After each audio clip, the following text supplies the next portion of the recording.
The City Council wrote into Measure X that if a countywide tax for roads passes, the Modesto tax will decrease by half. So Modestans won't pay more than a 1% increase.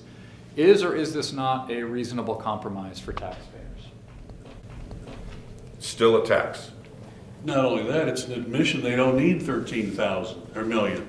I mean, this, there's a lot of phony baloney about this measure.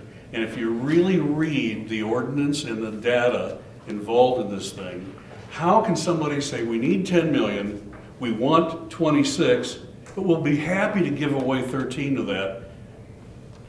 How do you sustain the projects that you started during the first couple of years? I mean, I'm sorry, I fail to see rational decisions being made here. If they wanted 10 million and they asked for 10 million and that would make the government whole, I don't think we'd be sitting here today. I agree with Tim. Nobody's gonna, if you've got an honest need, citizens step to the plate. But this is gonna take $156 million out of our economy.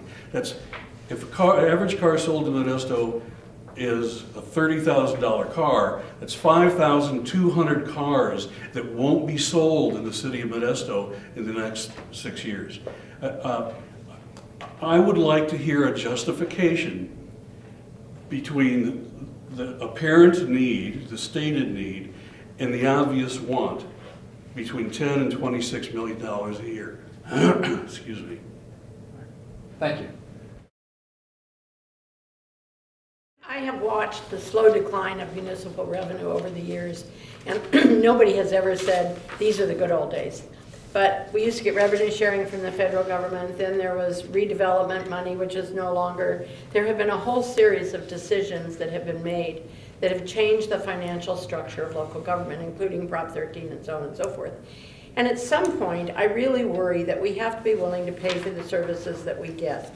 And I think that we have to give our local government, especially local government, because it's the place where people seem to still have the most confidence.